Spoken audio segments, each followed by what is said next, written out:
Zaire as the regions. And there are a couple of questions, mostly focused on the ECOWAS and on the bringing together between the ECOWAS and the UMOA. Good. Good. Next one. My name is Emmanuel Pontier. How did it go? Last year. Last year. Abuja. Where? And In Lagos. Abuja? And Lagos. Oh, you saw the best. And next time you come, you must go to Kano and then go to Port Harcourt. Where will I recommend you go?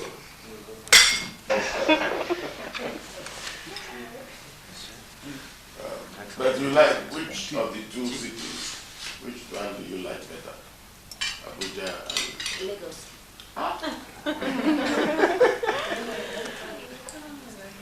Okay, we'll come to that. Why you like it? So my name is Christophe Rayal. I'm working for Libération, the French daily newspaper, which has special interest for Africa, but not only. I haven't had the chance to go to Nigeria until now. I hope you will be able to come. Yes, soon. I hope you will be able to come. And My name is Valérie Torin. I'm journalist for Jeune Afrique, the Pan-African Weekly magazine. And I used to write about Nigeria with some other countries. So I've never been. now, if I may take you up on that, how can you write on a country that you have never been? Because I used to read the agencies' page, and I know it's not enough, but well. I want you to come to Nigeria, and I really want you. If your agency will allow me and allow you, there's space in my plane tomorrow. Take you around. Okay. No, seriously. You see, Seriously. it is you are handicapped to write about a country that you do not even know about. Because you don't know about that country. I know. I just try to do my best, but I know it's quite difficult. Do you Like- have a place? Okay. Yeah, I had a place. No, I know that. Yeah. Now, you see, and there are people who will read you. And they will tend to believe what they read. And what you are writing is second-hand, third-hand, fourth-hand. And you can imagine how more authentic your writing will be when you say, yes, now when I was in Kano, I can visualize what Kano will be because the surge of population in Kano, which I saw in the Kano market. Now, if that population comes together on a Friday, yes, I know what it can be. It adds pep.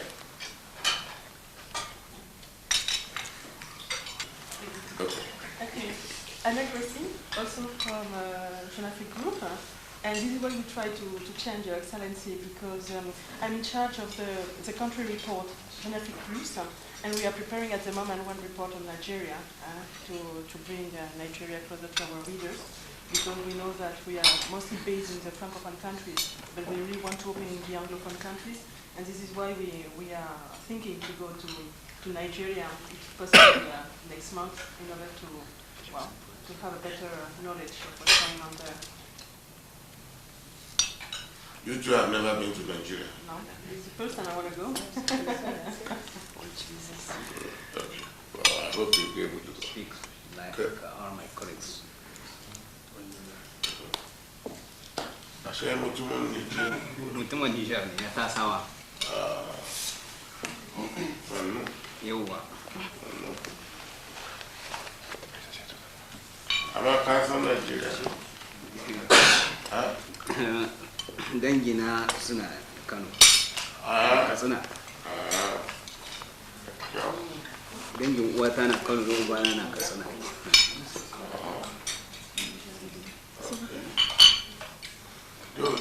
Musa, Deputy Information Attaché, Embassy of Nigeria, Nigeria Information Service Center. From Kano. From Kano.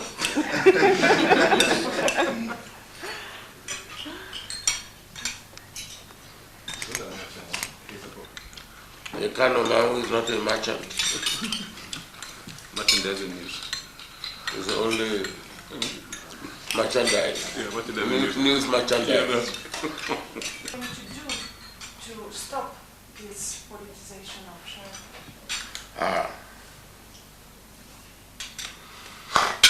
Not what I'm going to do. Every right-thinking Nigerian, Muslim, Christian, animist, knows that if we mix religion and politics, we are in trouble. So, our constitution allows for separation of religion and politics, and we will ensure that.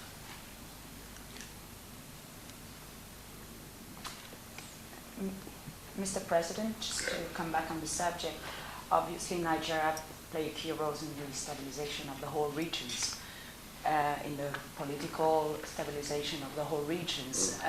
Is there any consensus, is there any talks following the 11th of September events regarding this controlling of politicization of religions within the region, talking about Niger, talking about the neighboring country of Nigeria, which are the French-speaking country? Well, maybe I don't get you very well, but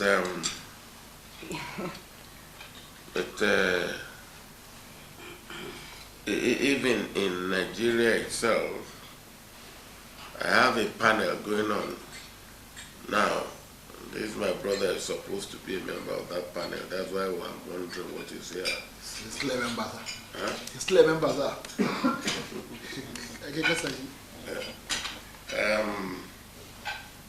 Who are looking at they're giving themselves 2 weeks. They're looking at the same thing we are talking about, religion and politics. And every member of that, I think there's a 14-member panel. They are distinguished.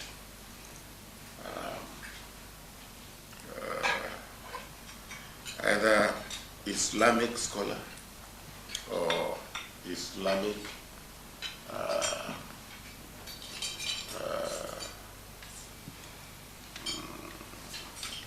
practitioner. We have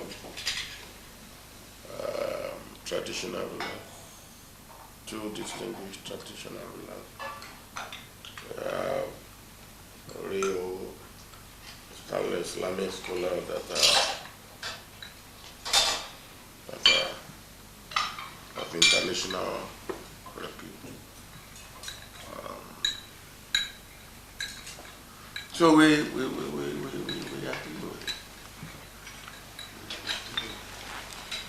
it. But maybe I don't get what you are saying. Yeah, I was not very clear, Mr. President. I apologize for that. No, I was just more like concerned about the regions, like as there hasn't been so far as I know, a meeting of the head of states or a strong meeting where the West African countries, at least, met together in order to find a common strategy to eradicate radicalization or politicization of a religious movement, and to put their forces together and their information together in order to identify groups or political groups that could be dangerous. We haven't done that, and I don't know whether it is necessary, I don't know. Because the way it's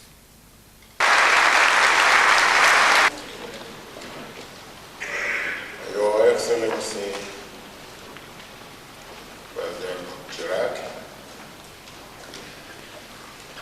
Your Excellencies, and distinguished delegates, I am pleased to be here today at this opening of the 31st session of the General Conference of UNESCO. I bring to you the good wishes of the government and the entire people of Nigeria. I warmly welcome my good friend and colleague, President Chirac, important international meeting, and I thank him for being a friend and a companion. Let me say that I am particularly happy to be back at UNESCO indeed, an organization whose mission and principles are long association and commitment. As far back as 1976, as head of state, I worked closely with UNESCO to develop Nigeria's Universal Primary Education, UPE. I have also had the honor of serving as a member of the Jury of Distinguished Prizes of UNESCO.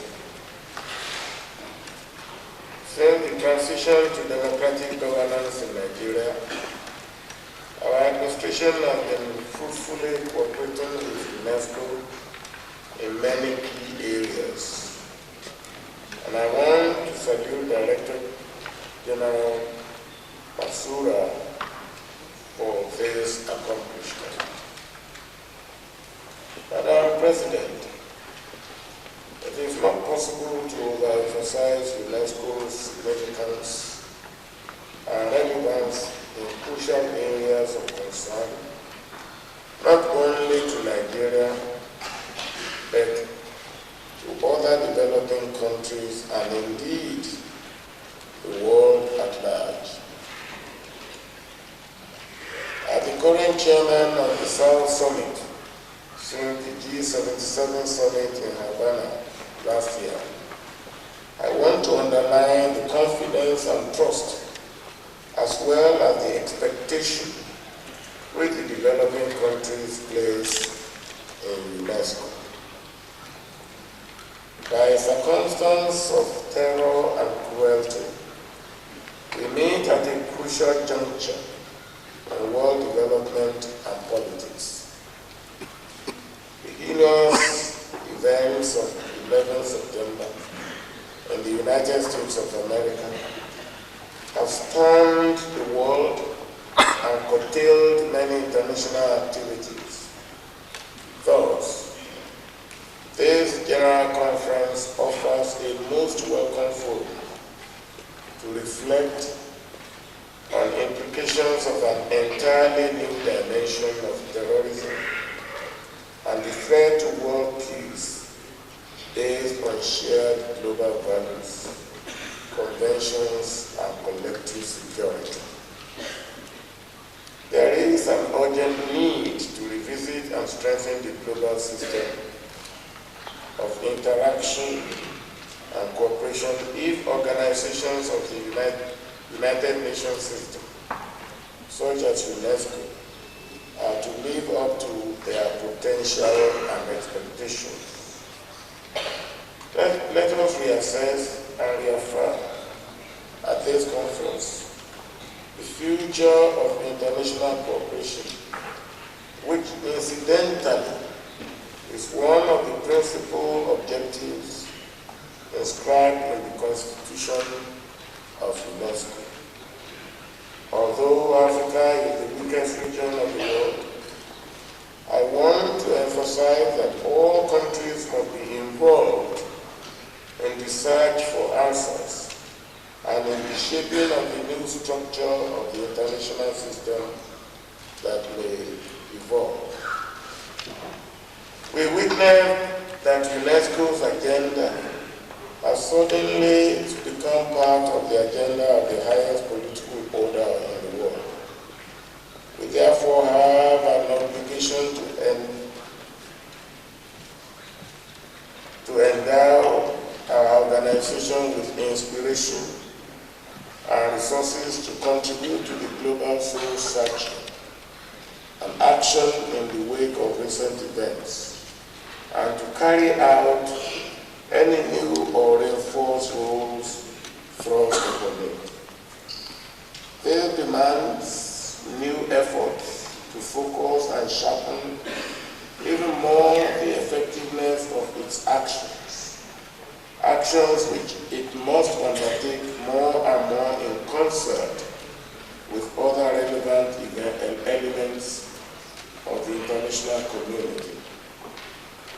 This is a challenge to us all, the member states.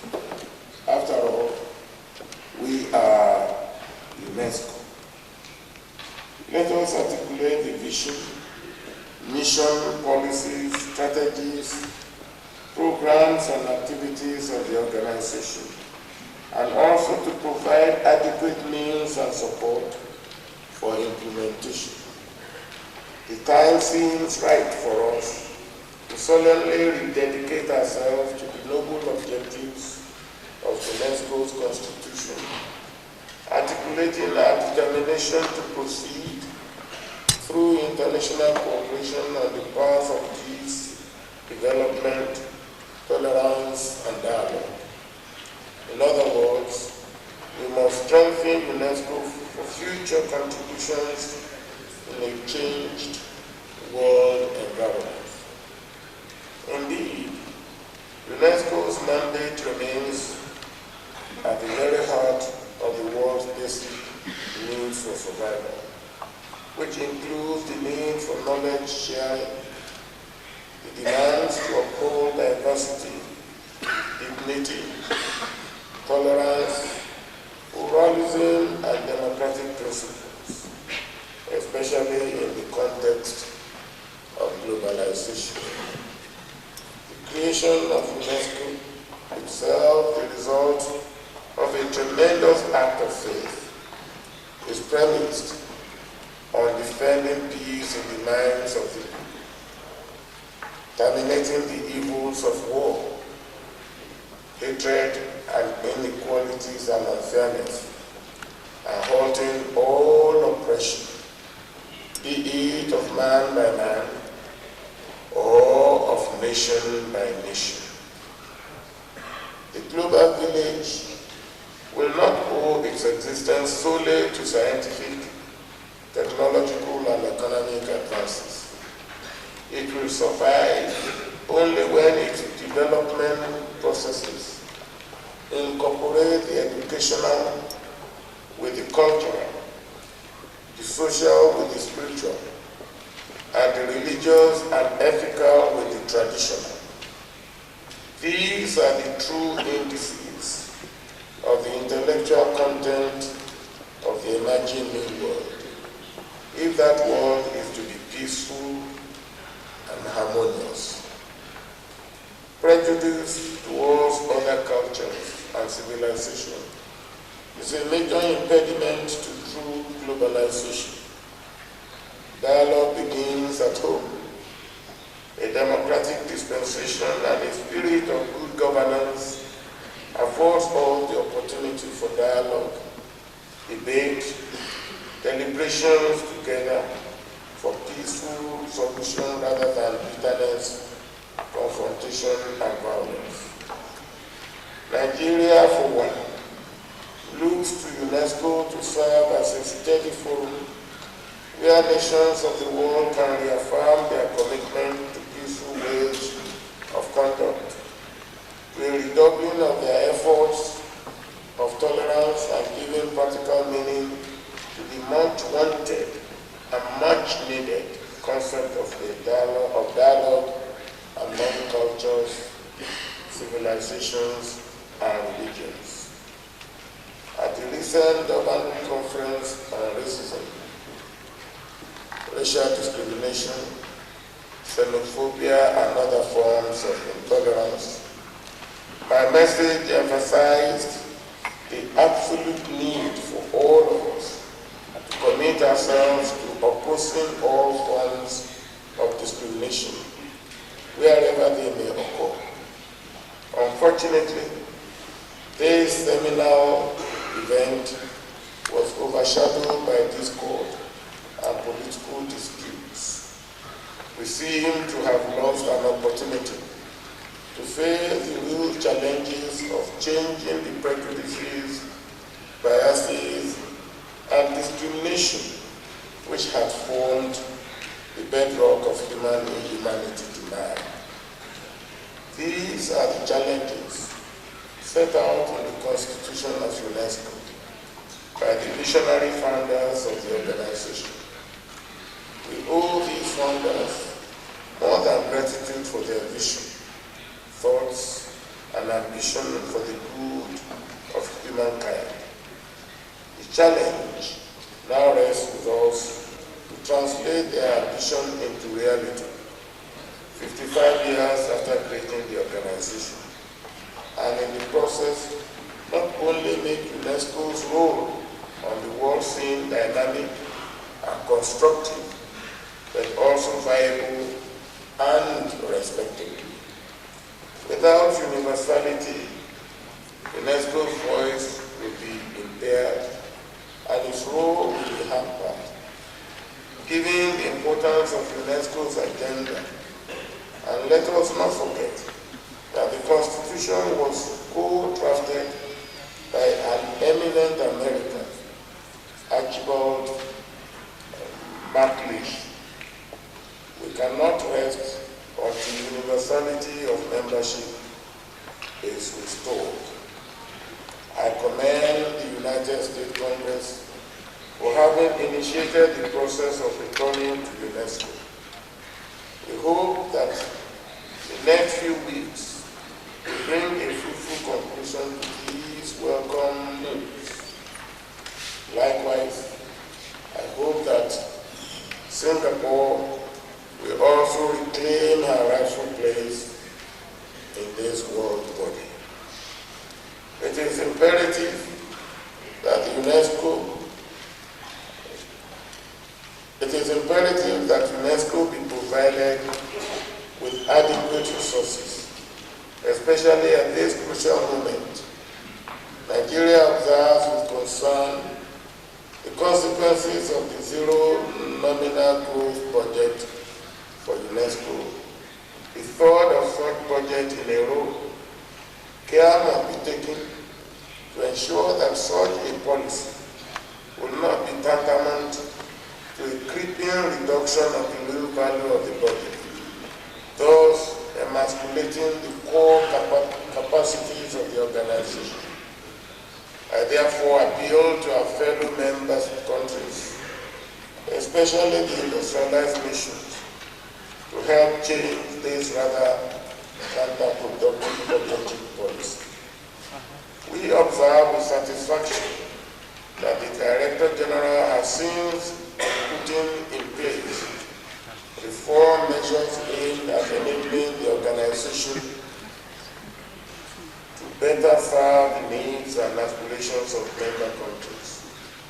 I salute the Director General for his leadership and courage, and for his demonstrated willingness to work assiduously with member states in all stages and on all issues involved. Madam President, on 14th November 1960, less than 2 months after attaining national sovereignty, Nigeria became the 58th member state of UNESCO. Even as a young nation, we saw a ready partner in this agency of the United Nations system. created for the advancement of the objectives of international peace and of the common welfare of humankind through the educational, scientific, cultural relations of the peoples of the world. Nigerians acknowledge with particular appreciation UNESCO's support during the recent tragic episode of bad leadership and governance in our country. The constant call by this organization for the respect of human rights, human dignity, and for the rule of law was a source of encouragement to many Nigerians. Nigeria is happy about the renewed and reinvigorated cooperation with UNESCO. In particular, we deeply appreciate the unanimous decision taken at the 30th session of the General Conference in November 1999, approving the resolution on cooperation with Nigeria, which requested the Director General to take all appropriate measures to increase cooperation with Nigeria in the framework of the implementation of programs that include the mobilization of extra budgetary resources. I also acknowledge with deep appreciation the financial support provided by the government of Japan toward the implementation of this program. We are indeed very encouraged by the evolution of our cooperation, and we look forward to strengthening it appropriately in the context of our national requirements and contribution to international cooperation, especially as regards basic education sector analysis, technical and vocational education, science policy, and the creation of a virtual library for institutions of higher learning. One of the most constant manifestations of underdevelopment is poverty and ignorance. If we, or any developing nation for that matter, are to succeed, we must put poverty behind us. In this regard, we feel reassured that UNESCO has chosen the theme of poverty eradication, extreme poverty in particular, as one of the two cross-cutting to be pursued by the entire organization for the next 6 years. UNESCO will no doubt do its utmost to contribute to the attainment of the UN Millennium Summit target of halving poverty by the year 2015. In Nigeria, we are under a poverty eradication program, putting in place schemes that are aimed at creating for our people opportunities for the improvement of their quality of life. This is a theme I am personally committed to, and part of my inspiration comes from my experience of 6 years ago as a member of Independent Commission on Population and Quality of Life. The eradication of poverty cannot be contemplated without dealing with the scourge of illiteracy and a systematic way of raising the level of knowledge of the populace at large. UNESCO has an important role to play in international fora to emphasize the crucial significance of education and cultural dimension, and to equally highlight the significance of introducing scientific and communication dimensions in successive poverty reduction policies. The face of poverty cannot be captured in monetary terms alone. It is much more complex and diverse. We are currently engaged with UNESCO's support in an exercise that entails reviving, revamping, improving and updating of every aspect of our educational system, and at all levels,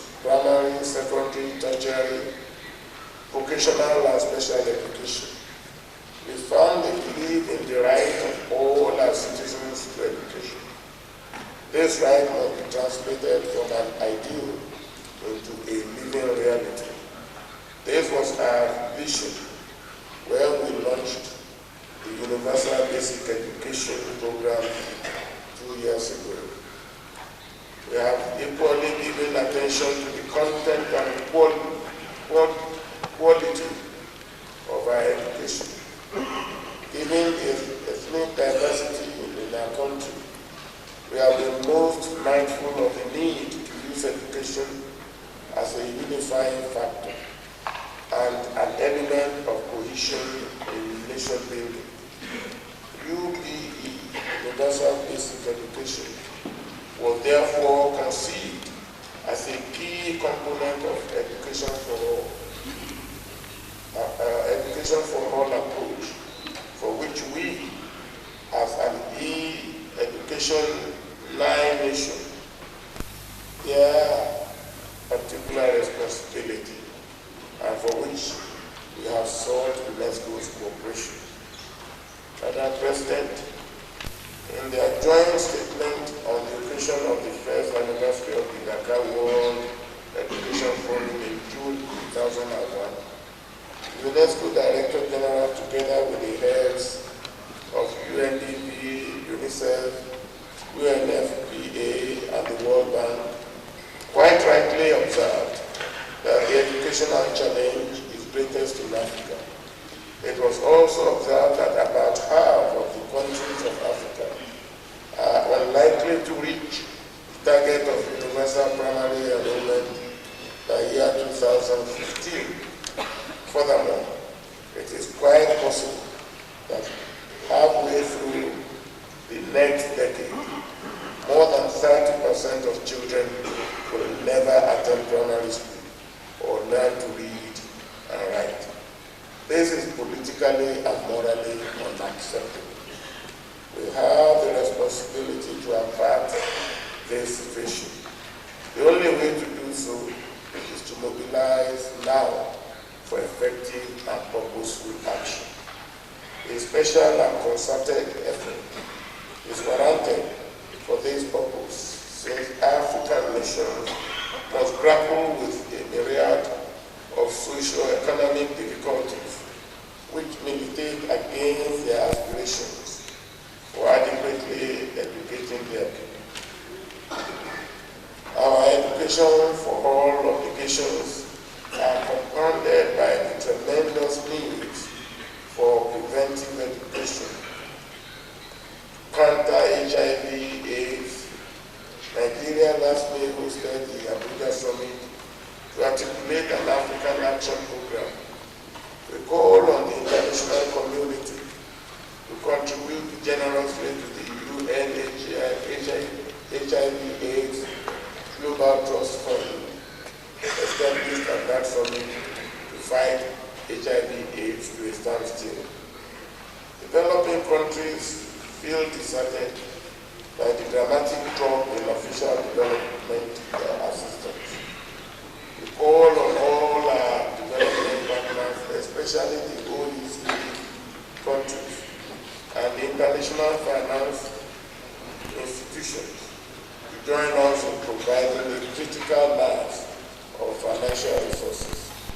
Let us set a moderate scale of 0.5% of GDP in the next 5 years. In this regard, it is also pertinent to raise the debt issue.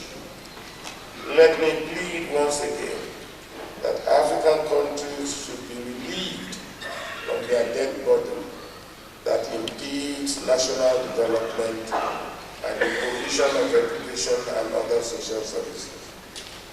We recognize that recently there have been some movement regarding debt relief, such as through the program of highly indebted poor countries. But this is hardly enough. What is required is a total eradication of the burden, so as to give a survival chance to the countries struggling to simultaneously make ends meet and to pay debt. We must also devise innovative approaches that can revitalize and sustain our educational systems, such as debt for education's works. In culture, Nigeria is currently engaged in the evaluation of our heritage and in ensuring that our development plans and programs are firmly based on our culture.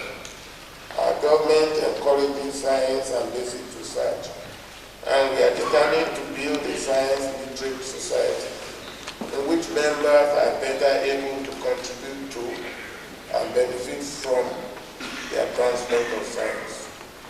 We are thus particularly encouraged by the second cross-cutting theme chosen for the organization's future midterm focus, namely the use of information and communication technology for the development of education, science, and culture, and their contribution to the emerging knowledge society. Considerable hopes were raised on this subject in the wake of the G8 summits in Okinawa and June, as well as a flurry of international activities, not least the dot force. Yet, there seems a danger that these plans may not take off. So let me sound a warning. If there is no effective action to arrest and close the gaping ICT chasm that now separates the industrialized world from most developing countries, we will all be caught in disaster. Inequalities are bound to deepen, and we condemn a sizable part of the world community to the ghetto of a new type of marginalization and underdevelopment. The consequences cannot be imagined. UNESCO has a cardinal responsibility to ensure universal access to information and communication technologies. However, UNESCO cannot perform this role alone. It must work, as it is doing, with other relevant partners, including the private sector. Reducing the digital divide is also inextricably linked to education. To attain the education for all goals, there must be massive utilization of ICT. They can be an instrument for reducing costs and increasing the efficiency of the educational system. They can also contribute to a shortening of the educational process. ICT-assisted learning will allow individual instruction of a quality which can seldom be reached by individual teachers. Above all, ICTs must be deployed to educate adult illiterates and children who are and will stay out of the reach of traditional educational system. As many countries have no experience in that area, we look to UNESCO to be a pace setter, inventor, a clearinghouse, and a laboratory in this cutting-edge area. We note with satisfaction that UNESCO is entering the new millennium with a new medium-term strategy and a new biennial program. Madam President, our technological and cultural destinies are intertwined. So also are our fortunes.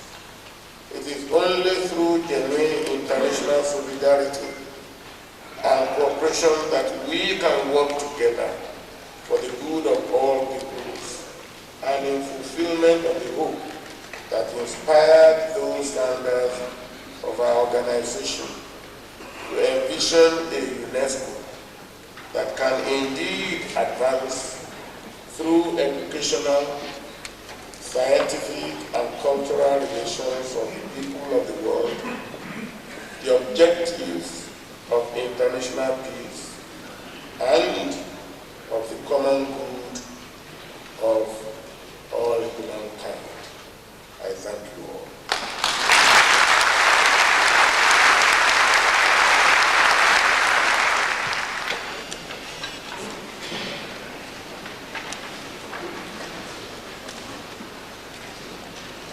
Monsieur le Président de la République du Nigeria,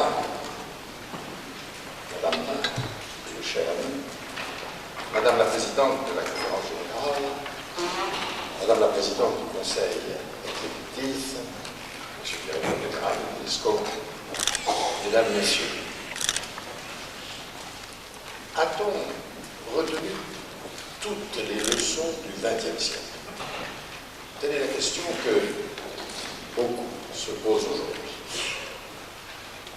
Avec la tragédie du 11 septembre dernier, c'est en effet une vision utopique du nouveau millénaire, comme dans toute paix, et de la fin de l'histoire qui a été touchée au cœur.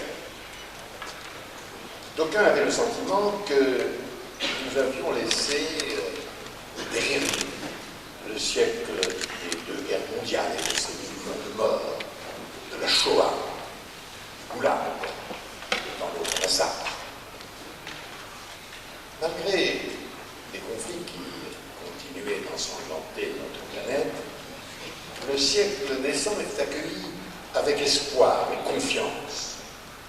Espoir d'un monde libre et pacifié avec la chute du mur de Berlin et la fin de la guerre froide. Espoir d'un monde meilleur où les progrès de la science, des vertus d'éducation, la rapidité des communications apporteraient davantage de prospérité, de justice, de bonheur. Confiance dans les avancées de la démocratie et l'affirmation des solidarités. La tragédie de New York, dont nous n'avons pas fini de mesurer les effets, est venue ébranler cet espoir et cette confiance. De plus en plus, nous entendons évoquer un choc des civilisations qui marquerait le XXIe siècle, de même que le XIXe siècle a vu s'affronter les nationalités et le XXe siècle des idéologies. Un choc de civilisation présent et à venir qui serait plus radical, plus violent, plus passionnel, parce qu'il verrait s'affronter des cultures et des religions. Ce discours qui se nourrit de toutes les peurs, il s'agit d'abord de le réfuter. Car l'adopter, c'est tomber dans le piège que nous tentent les terroristes qui veulent soulever les hommes, culture contre culture, religion contre religion. Et si, devant l'horreur, les pays se rassemblent pour châtier les coupables, pour endiguer le terrorisme, c'est un combat pour l'homme et contre la barbarie. À ce discours, il s'agit surtout d'opposer une autre réalité politique, morale.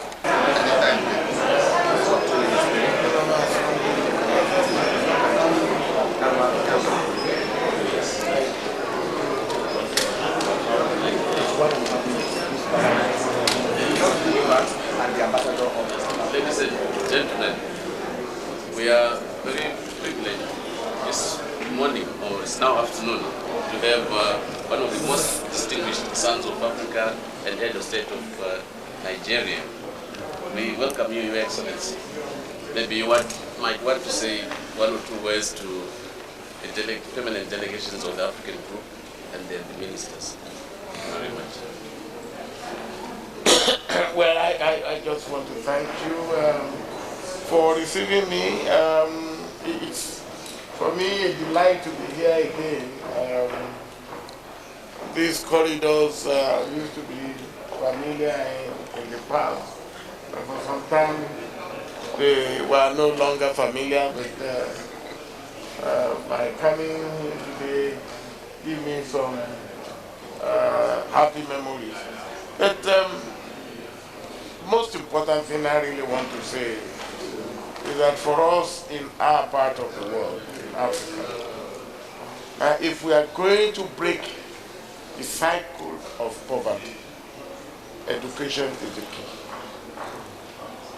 And if we do not take education seriously, we cannot break the poverty, we cannot break the cycle of poverty. Whatever else we do on trying to alleviate poverty, to eradicate poverty, if education is not the core, then we are not going to get anywhere. Because if any of our children that is educated, at least he has been given an element of tool to improve the management of his own life or her own life. Whether in terms of being self-employed or in terms of seeking employment, education is something that gives him or her a means by which he can break the cycle of poverty. And we just cannot do otherwise than make sure that we have universal education. And until we get there, we are not attacking poverty as we should. And we should be telling our development partners, our friends, and ourselves that whatever it takes, we should educate our people. And if we are prudent in the way we spend and we manage our resources, it may not cost us as much as we think it should cost us. Especially nowadays that we can also use all sorts of means. Distance education, we have all the other things that we can use to educate. And I will hope that when we talk of 2015, halving poverty in Africa, to me is too long. And if we are talking of 2015, that's 15 years from now. Well, that my life, I will probably be too old. But I don't want to be talking of poverty again in Africa in 2015 being halved. I want to see poverty eliminated. Absolute poverty I'm talking about. Eradicated by the year 2015. And it is possible. There are enough resources in the world to do it. If the world has political will to do it. And we should continue to press the world to provide the political will to do it. Thank you very much. Thank you for the Mr. President, Excellencies, Honorable Ministers, distinguished ladies and gentlemen, pray silence for the address of the President of the Federal Republic of Nigeria, His Excellency, President OLUSEGUN Obasanjo. Your Excellency, sir. Let me start by also expressing my unreserved apology for keeping you waiting. As we say in Nigeria, an occasion like this is due to circumstances beyond my control. I hope you do forgive me for this.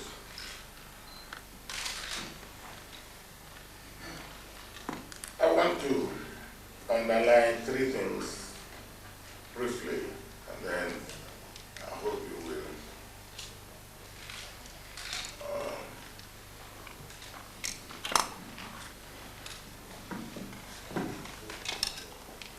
then do question and answer.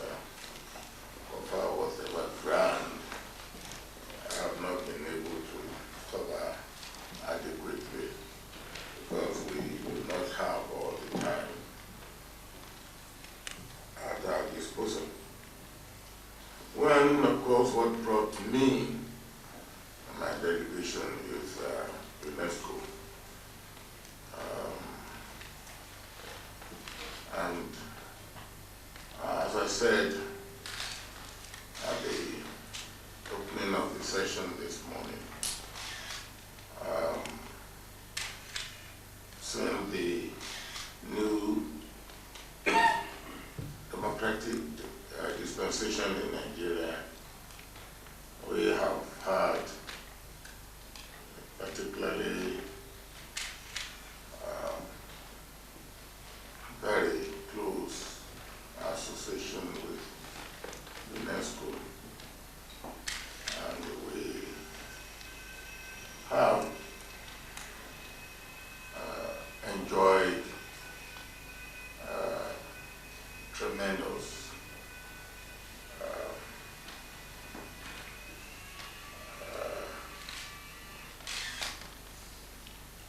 advantage of that close association in the way that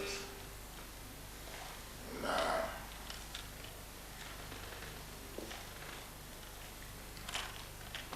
universal basic education, in our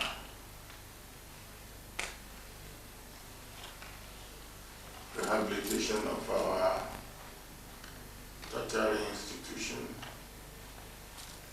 in our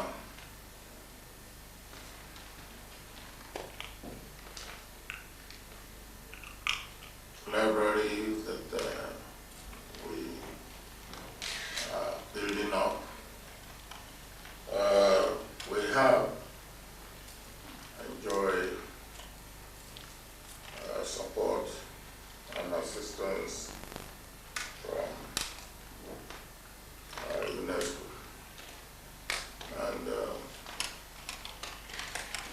we believe that the universality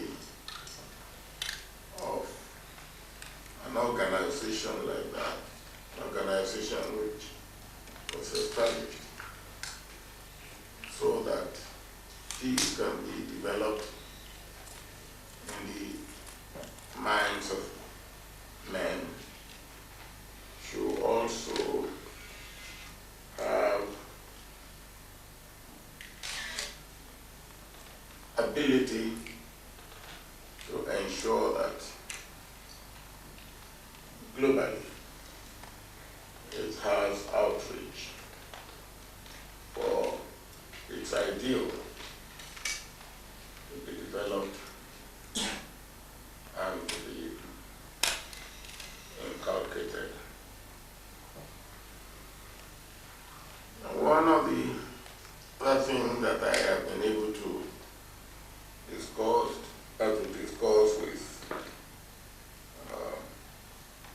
people in UNESCO, and with the opportunity I had when I met President Chirac, is an issue that I know is also dear to President Chirac's heart, and this is the new Africa Initiative, which, of course, while we were developing the idea, it was being briefed, and when it was developed to the extent that we could put it before the G8 in January,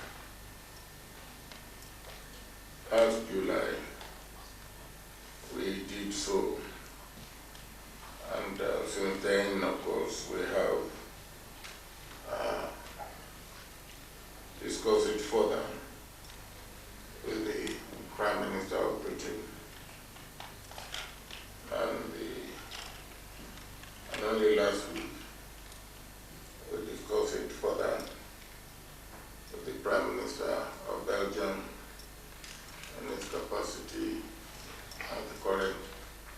of the European Union.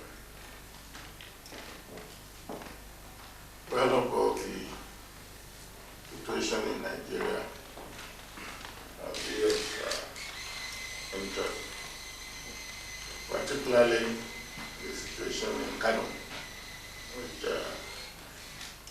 has made the headline. Let me give a bit of background to that. When we received information from the government of the United States of America that an attack would be launched on Afghanistan. We took precaution because we know that there may be some areas in our country where people, for whatever reason, may want to react. And one of the places where we thought people may want to react was Kano.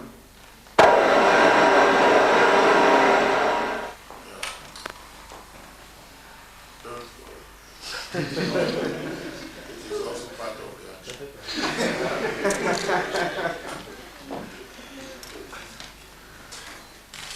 One of the places I thought people may react was Kano. And in about half a dozen places I thought people may react, I alerted the governors, I alerted the security.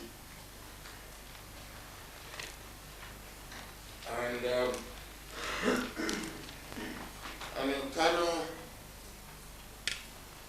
on Friday, they expressed desire to have a peaceful protest. And they really had a peaceful protest. And on Saturday, hoodlums and layabouts and boys who want to steal and to loot took over and started breaking shops and things. It wasn't even demonstration, it was just act of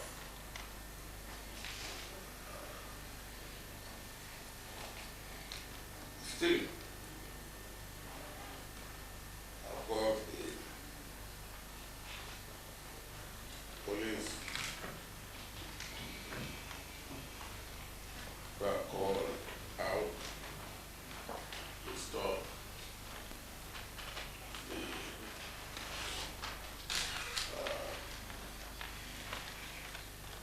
wanton act of irresponsibility. The governor immediately reported to me and said it was under control. What the governor reported to me in terms of casualty was half a dozen people killed. And I have read from 300, well, I've read in the paper from 13 to 300.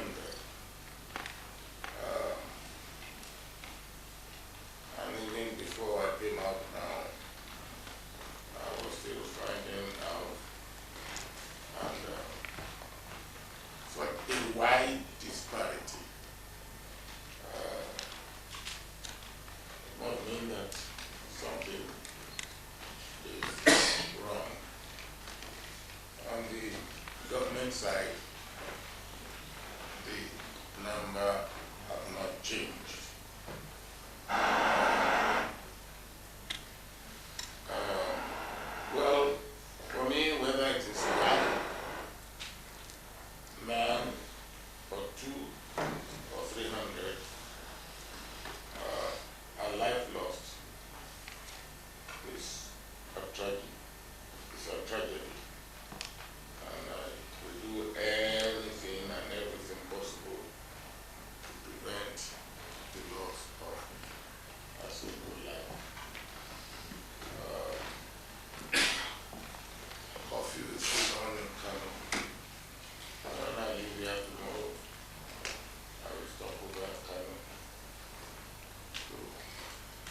for myself to also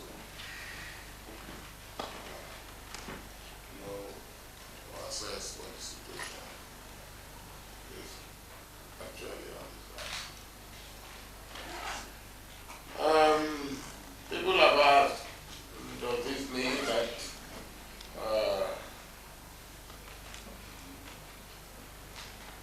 Nigerian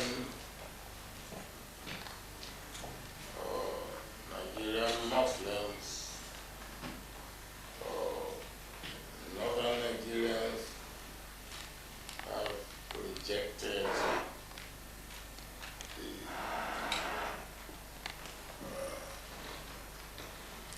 stand of the government, which is that we stand firmly against terrorism, and where anybody or any group has perpetrated terrorism, they should be fished out and be made to face justice. That is not the case. I believe that any right-thinking individual or group will know that terrorism is an act against humanity. It's an act that knows no border and that has no map.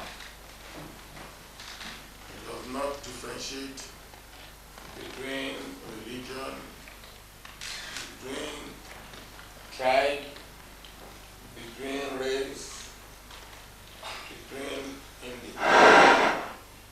And for that reason, it should be exterminated. I, of course, will agree that the world that is just, a world that is fair, and a world that is equitable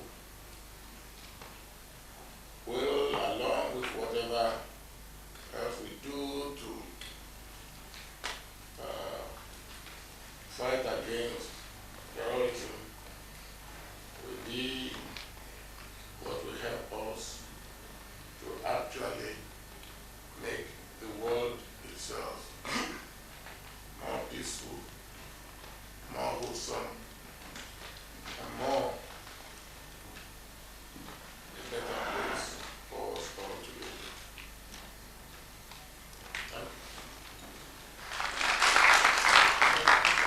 The part of the program where we should invite questions and comments from the floor.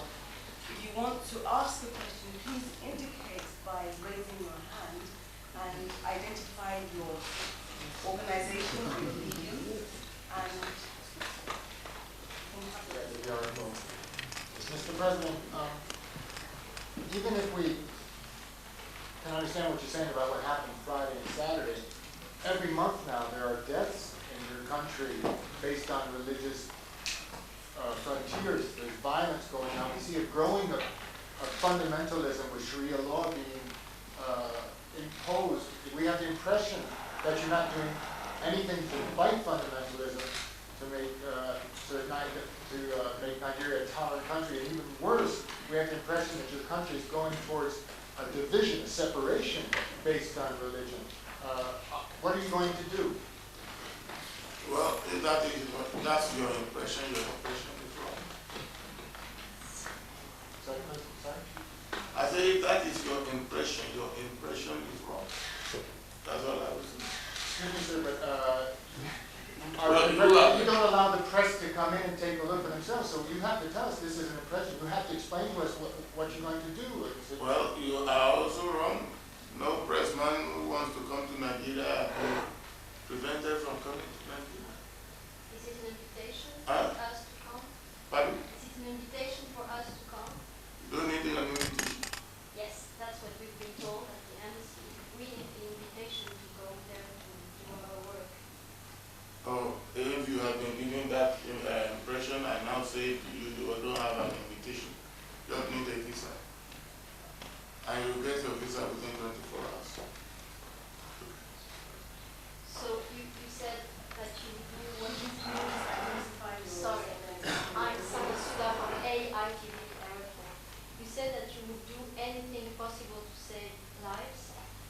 what are you going to do? What I'm doing now? What? I'm preventing any hoodlum or hooligans from taking law into their hands and causing destruction of life and property. You set up a commission to investigate about Josh. About Josh.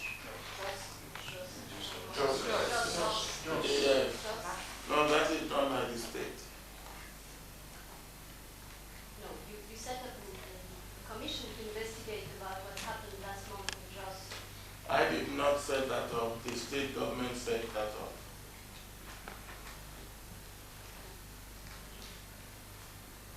And do you know if there are results? Because I think that you're... If the report comes up and there's anything that the state government feels that should be reported or should be done by the federal government, they will pass such responsibility to me. Sandra Vézin from the Associated Press Television Radio Paris. How concerned are you that there might be more of this kind of violence in the future, of the violence that happened in Kenya in the future? I can never be able to say that there will be no violence. Never. If anybody knows that in a country where the leader can say there will be no violence, then show me that country. I will go and learn. Or take the medicine that he knows to be able to say that. But we will do everything to make sure that occurrences of violence are reduced to absolute minimum. And when they do occur, that minimum harm or destruction is done. And what are your plans to actually protect civil security in Nigeria? What do you plan to do to protect civil security?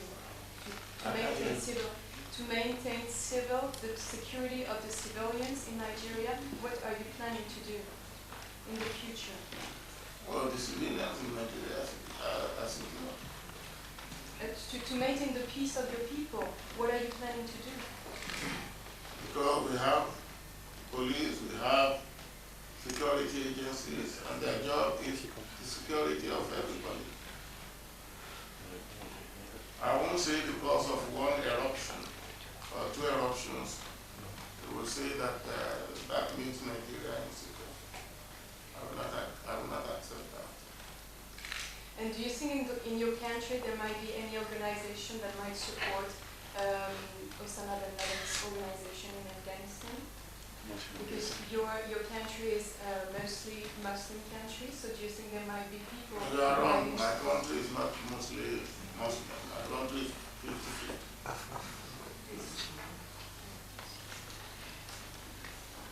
50-50. Jean-Pierre Campagne from the French news agency. Do you plan to go to Dakar for this forum against international terrorism? I will.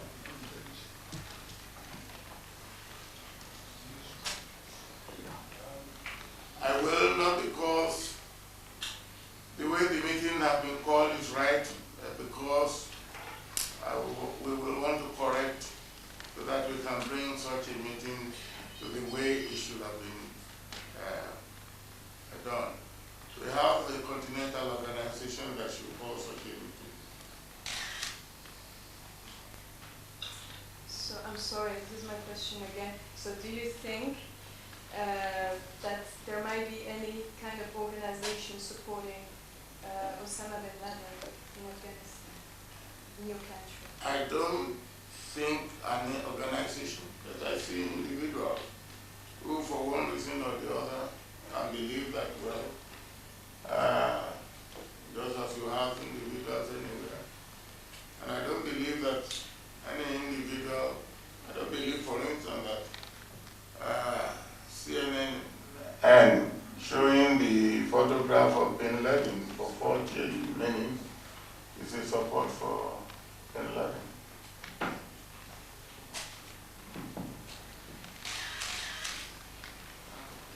Students, other questions about Another question about the question of fundamental liberty in the country. Do you condone Sharia law in Nigerian states being imposed on non-Muslims? And if you don't, then why is it happening?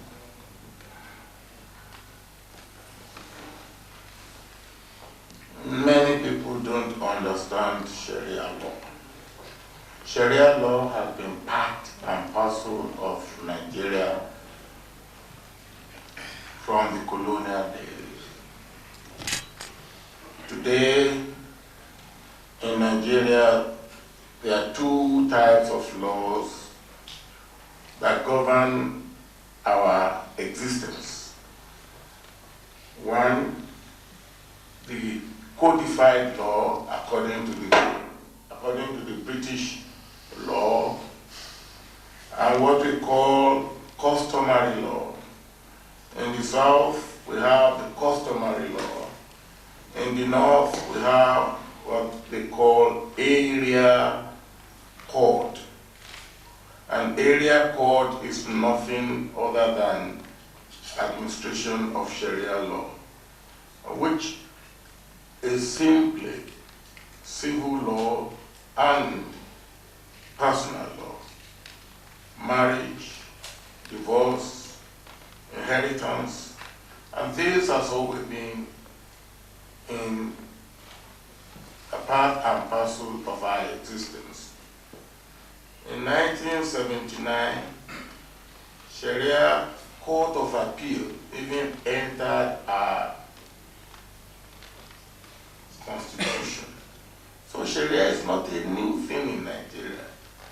And Sharia is only for those who choose to be governed by Sharia. In the north, where you have area court, you still have magistrate courts. So you can choose to go for area by Sharia court, or area court, which is Sharia court, or magistrate court, which is the common law. And that has always been there. So it's not. And even if you are a Muslim and you say you don't want to be judged by Sharia law, you choose to go by non-Sharia law. So Sharia law, a new thing, is what I call the politicization of Sharia. The mixing of politics and religion. And that we will not allow. Sorry. One last two questions, please. My name is Henry Osudi. I'm a Nigerian established in France. I would like to shift the question to the business side. About 3 weeks ago, we learned that one of the free shipment inspection agents performed very badly, and the contract has been terminated. Now, it happens to be the shipping agent responsible for France. And some of us in the export business have had a vacuum for the past 3 weeks. And when we have new orders, we don't know what to do. I can tell you that before I left, I have said that the work or the responsibility of that inspection agent should either be given to one of the other three or be shared among the other three, and that will be done.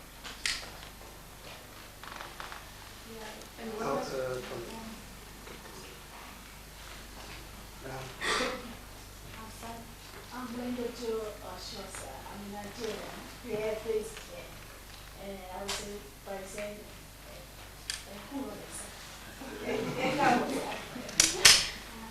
I have two questions to pose to you as our president.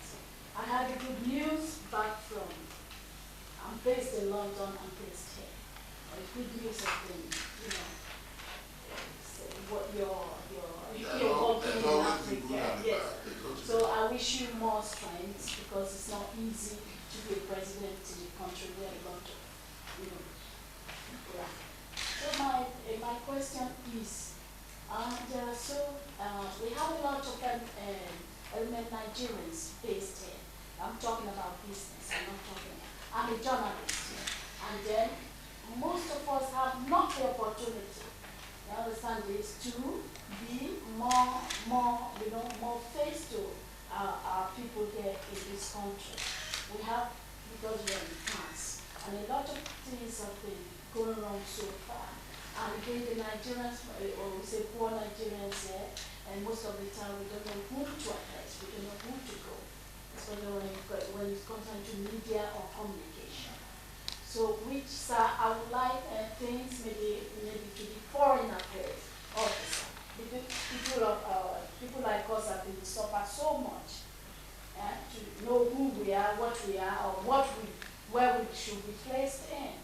And another, what I feel now again as a journalist in Paris, a lot of news has been going on now. That we saw some new arrivals. These are young girls, young individuals now, are roaming around the streets, roaming around all the France, especially Paris. And then they were called to say, these are Nigerians. And it's a shame to us. If I have an association, and if I say this is my country and I'm just trying to, preserve my own country and then too, my own image especially, and they say those are Nigerians. These are young girls about 15, 12 and 13, and then they are Hawkins. And when you say, they say they are Nigerians, it's a shame. And I have already, going to the police officer, trying to see who is involved in this. How could they bring several Nigerians and young adults, and naive, they don't speak French, they don't speak no language, and then bring them into the country here, and then trying to make prostitution out of these girls. And this is too much. Please, sir, I would like you, sir, to find a way of stopping these people, or stopping them from bringing, the image is so horrible that, well, it should be stopped, sir. You're absolutely right. It's shocking to extreme. And we are doing something about this.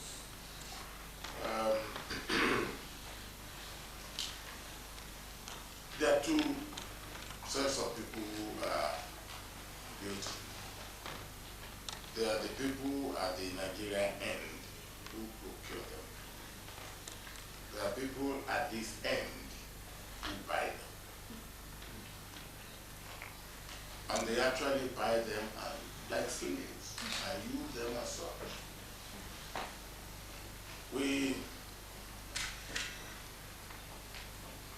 have succeeded in some countries where, with the support of the authorities, we have repatriated quite a number of them back home.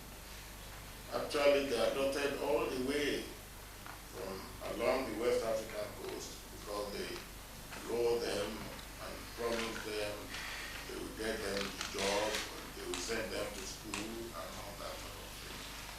And then they take them across the Sahara to Libya, Morocco, Tunisia,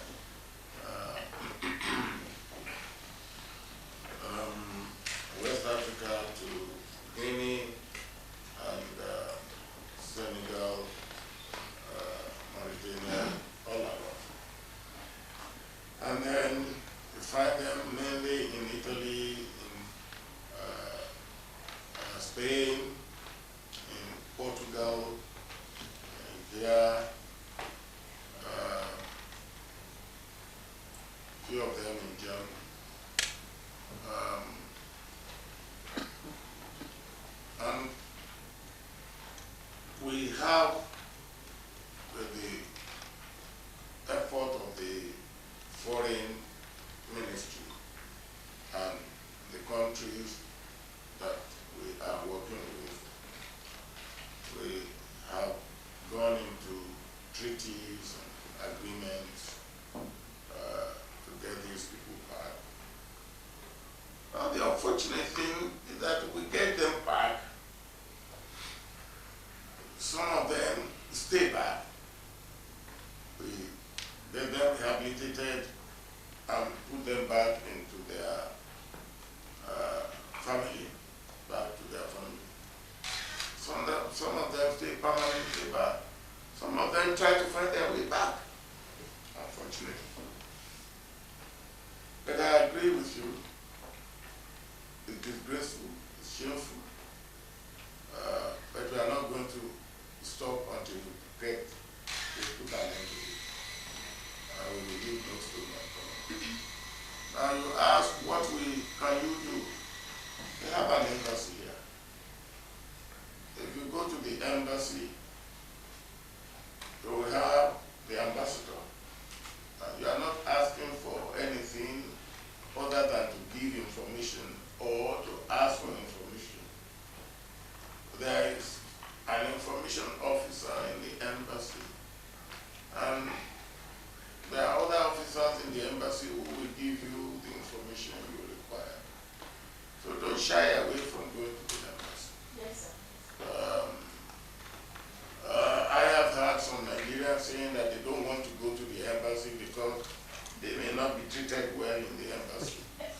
I don't think, I believe that is not the situation now.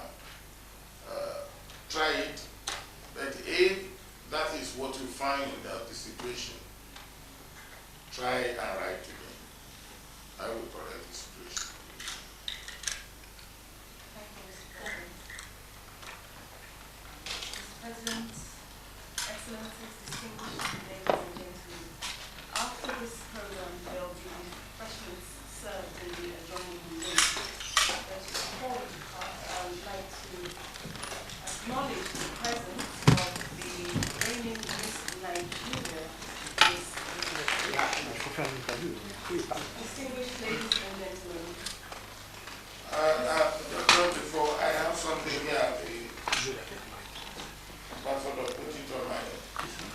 I think somebody was saying our lawyer wants to know if it is true that an agreement has been reached between Nigeria and France for the 3 North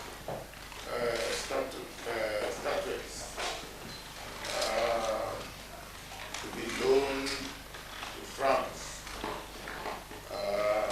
Yes, an agreement has been reached and the agreement will be signed. Today, Mr. President? I have asked the Minister of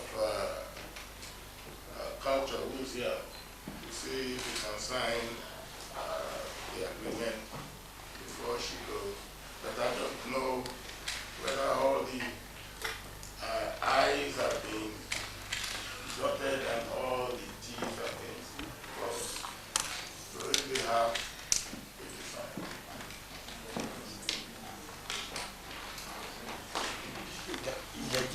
C'est pas clair. L'agreement has been reached and has not been signed. She should stay here to sign it. Il y a un projet d'accord, c'est sur un projet d'accord, mais il n'est pas fini. Il n'est pas fini. Je sais qu'il y avait encore des discussions aujourd'hui. Two more questions. CNN, please. C'est difficile d'annoncer ça.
to know the areas you feel political differences are most.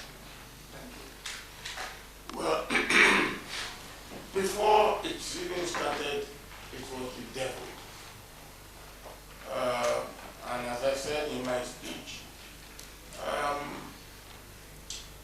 I thought that was a wonderful opportunity for the world to sit together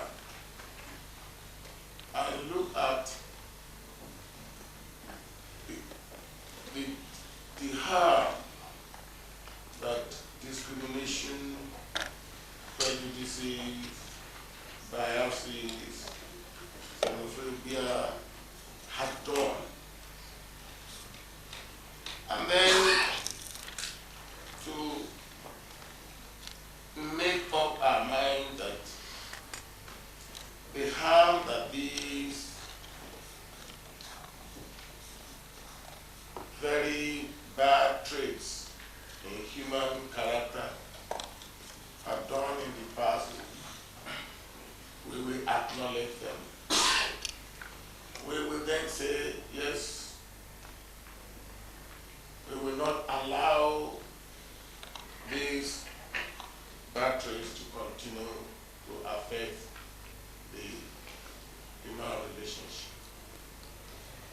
But we did not even do that. And to the extent that we did not do that, I believe that we did not achieve what that wonderful opportunity to achieve.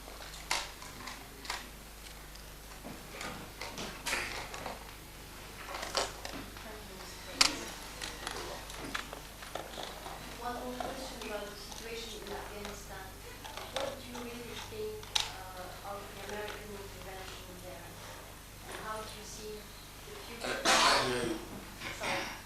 What do you think of the American intervention in Afghanistan, and how do you see the future on that problem? I believe it's only President Bush that can answer that question. What is your opinion on the intervention? And I mean that, because he is the only one who knows what exactly is there to be achieved. I believe that what we want to be achieved is to search out the perpetrators of terrorism and bring them to justice. If that is the same as President Bush's objective, yes, that's what I would want to say as the objective. But I don't know what his objective is. I haven't discussed that with him. But when I do see him, maybe we will be able to discuss and he will be able to tell me what the objective is. Excellencies, distinguished ladies.